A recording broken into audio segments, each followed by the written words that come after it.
Assalamualaikum warahmatullahi wabarakatuh. Perkenalkan, nama saya Fadila Nur Aini, NIM 210311100108. Saya akan menyampaikan laporan mini riset dari usaha tani yang saya lakukan untuk memenuhi tugas UTS. Latar belakang dari riset ini yaitu peranan komoditi berupa pangan padi begitu besar, karena padi merupakan bahan makanan pokok sebagian besar penduduk Indonesia. Pertumbuhan penduduk yang semakin meningkat akan mempengaruhi kebutuhan penduduk akan pangan. Untuk mengimbangi dan mengatasi kebutuhan pangan yang terus meningkat, perlu adanya kerja keras guna meningkatkan bahan pangan padi. Pembangunan sektor pertanian bahkan juga mampu mengurangi jumlah orang miskin di desa, menurut Sukartawi 2021. Menurut Mubiarto, tahun 1994, dalam rangka meningkatkan produksi pangan, harus juga dipersiapkan manusianya. Sebab dalam hal ini peranan petani cukup besar. Hendaknya petani terus dibina, terutama dalam hal biaya. Suatu usaha tani, bila petani tidak memperhatikan masalah biaya dan penerimaan, maka dapat saja menimbulkan anggapan bahwa petani akan memperoleh keuntungan jika produksinya terus meningkat, padahal dapat saja pendapatan semakin berkurang.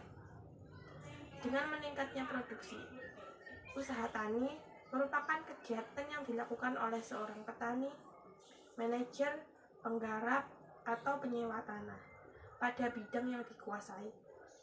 Tempat mengelola input produksi atau sarana produksi dengan segala pengetahuan dan kemampuan untuk memperoleh hasil. Menurut Daniel 2020, dunia pertanian berkembang dengan cukup pesat, termasuk pengetahuan tentang bahan pangan yang juga mengalami kemajuan. Manusia berusaha memenuhi kebutuhan primernya, dan salah satu kebutuhan primer tersebut adalah makanan.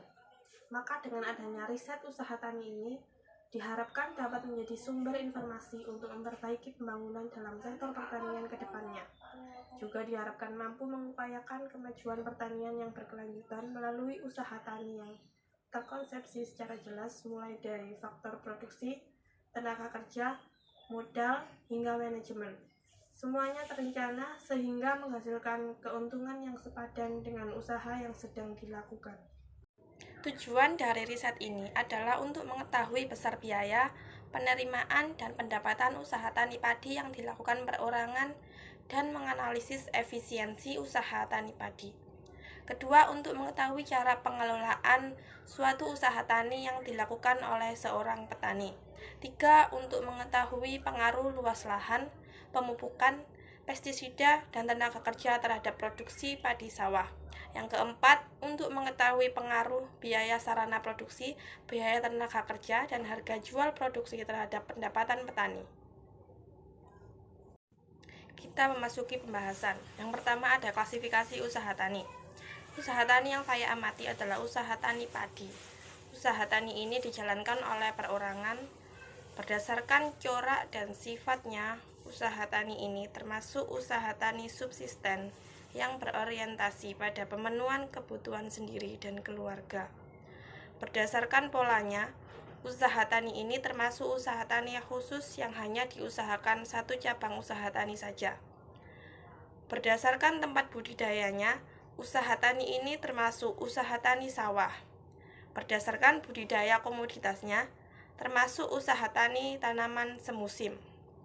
Yang kedua, ada faktor produksi. Pertama, lahan yang digunakan adalah jenis lahan basah, luas lahan sedang, status lahan milik sendiri.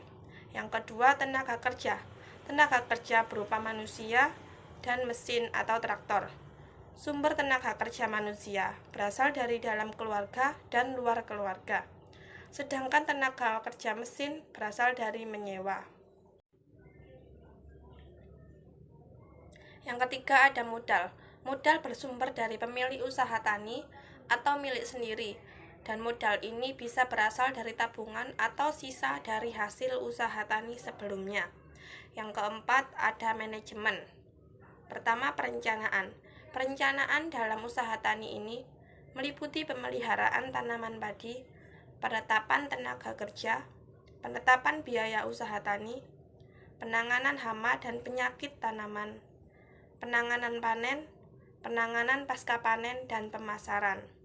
Semua perencanaan termasuk dalam kategori baik, kecuali dalam hal penetapan biaya, karena antara biaya dan pendapatan mendapatkan hasil yang kurang seimbang.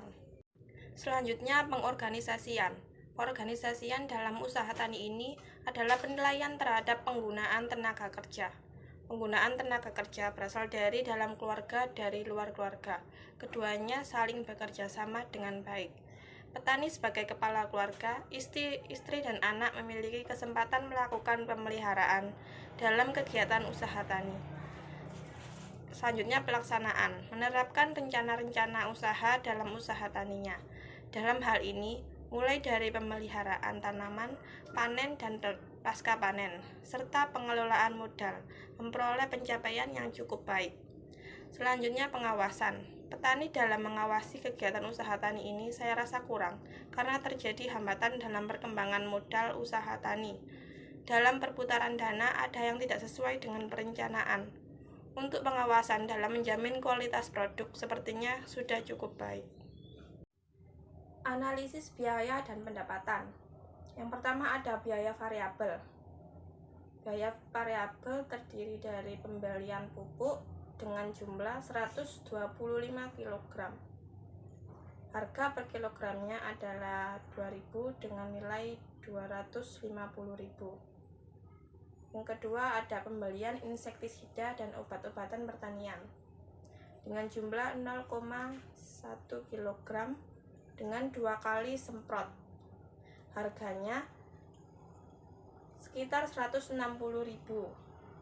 dan nilai keseluruhannya berjumlah 320.000. Yang ketiga ada upah tenaga kerja sebanyak 12 orang, tenaga kerja wanita sebanyak 10 dan tenaga kerja pria sebanyak 2. Wanita upah tenaga kerjanya 70.000, sedangkan pria 200.000. Nilai keseluruhannya total menjadi 900.000. Yang keempat ada plastik pengaman dan setrum untuk hama tikus dengan jumlah plastik sebanyak 3 roll. Plastik seharga 300.000 dan setrum seharga 600.000. Nilai keseluruhannya mencapai 900.000. Jadi total biaya variabelnya sebanyak 2.370.000. Yang kedua ada biaya tetap, terdiri dari pompa air seharga 3.500.000, sewa traktor seharga 400.000, pajak lahan seharga 80.000, biaya perbaikan traktor seharga 150.000, sewa mesin kombi seharga 700.000, dan penyusutan pompa seharga 500.000 per tahun. Total biaya tetap ada 2.180.000. Yang ketiga ada biaya total. Biaya total didapatkan dari menjumlahkan semua biaya variabel dan biaya tetap termasuk dengan penyusutan alatnya. Biaya total dari usaha tani ini adalah 4.550.000. Yang keempat, jumlah produksi setiap tahun. Jumlah produksi yang diperoleh dalam 1 kali musim tanam adalah 2 ton. Jika dalam 1 tahun terdapat 2 kali musim tanam, maka diperkirakan jumlah produksi setiap tahun memperoleh 4 ton. Perolehan 2 ton dalam 1 kali musim tanam untuk lahan sawah seluas 1/3 hektar atau sekitar 3.300 meter persegi. Yang kelima, harga jual komoditas. Harga jual komoditas tergantung pada daerah masing-masing dan setiap daerah berbeda harga jualnya. Di daerah petani yang saya wawancarai, harga jual padi berkisar antara 5.000 per kilogram. Yang keenam ada total penerimaan dari hasil jual padi. Diperoleh total penerimaan sebesar 10 juta rupiah. Total penerimaan didapat dari jumlah produksi dikalikan harga jual. Yang ketujuh adalah keuntungan yang diperoleh petani dari usaha taninya. Keuntungan diperoleh dari hasil jual dikurangi biaya total. Keuntungan dari usaha tani ini sebesar 5.450.000. Kesimpulan dari riset ini yang pertama adalah faktor produksinya, yaitu lahan yang menggunakan lahan milik sendiri, tenaga kerja yang berasal dari dalam dan luar keluarga, modal yang bersumber dari pemilik usaha itu sendiri, dan manajemen usaha tani yang sudah dilakukan dengan cukup baik meskipun petani kecil belum mengerti sepenuhnya tentang manajemen usaha tani. Yang kedua, penerimaan total usaha tani adalah sebesar 10 juta per musim tanam.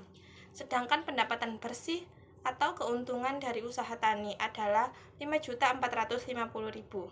Yang ketiga, luas lahan pemupukan pestisida dan tenaga kerja berpengaruh terhadap produksi padi sawah, sedangkan biaya sarana produksi, biaya tenaga kerja, dan harga jual produksi berpengaruh terhadap pendapatan petani. Saran yang dapat diberikan adalah petani hendaknya lebih memfasilitasi usaha taninya, sehingga petani dapat meningkatkan keuntungannya. Perlu dilakukan penelitian yang lebih lanjut tentang faktor-faktor yang mempengaruhi usaha tani, sehingga dapat mewujudkan pertanian yang lebih maju dan terstruktur. Sekian presentasi yang dapat saya lakukan, kurang lebihnya saya mohon maaf. Wassalamualaikum warahmatullahi wabarakatuh.